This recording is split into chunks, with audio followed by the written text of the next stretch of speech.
첫 번째 경기 울산현대 대 광주FC 분석 시작해보겠습니다. 울산의 약점은 중앙에서 나온다.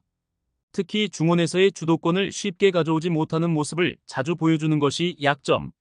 지난 경기에서도 강윤구, 김민혁이 폼이 좋아 보이지 않았고 특히 빌드업에서의 미스로 인해서 실점에 가까운 상황을 자주 노출한 것이 아쉬웠다. 특히 홍명보 감독이 국대로 향하면서 팀 내에서도 분위기가 별로 좋지는 못하다는 소식. 광주는 전반적으로 울산에게 강했다. 지난 3번의 대결에서 광주가 모두 승리를 기록했을 정도.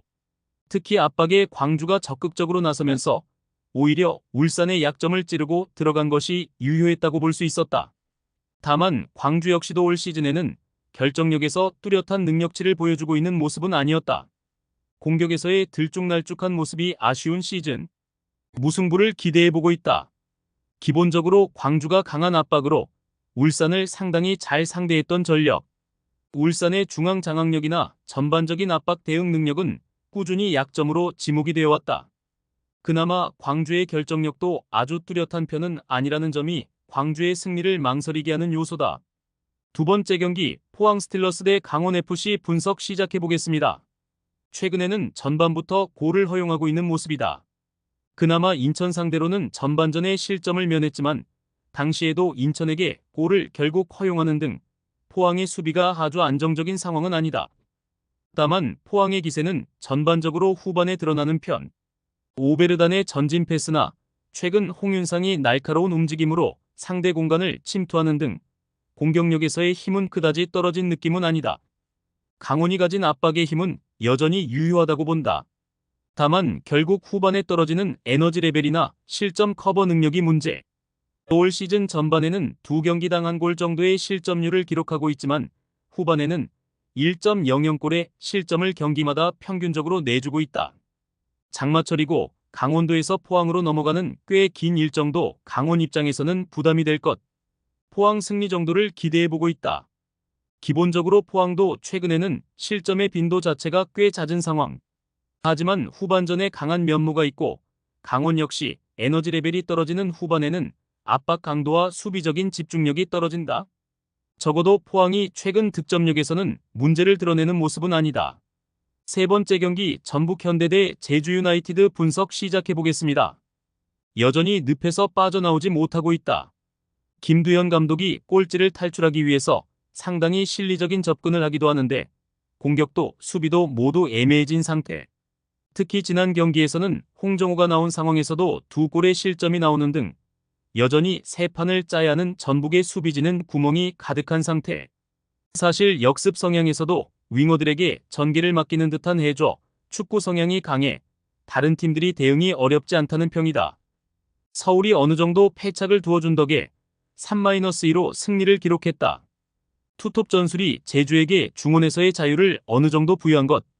하지만 제주의 전개는 이탈로가 막히면 거의 할 수 있는 것이 없다는 평이 중론이고 지난 라운드 기준으로도 중원에서의 패스 수치는 11위에 그치기도 했다. 사실 이탈로도 공격에서의 전권을 가지기에는 타박한 면모가 강하다는 평. 이 때문에 투톱 중 한 명이 너무 많은 부하를 가지게 되는 등 부작용이 크다.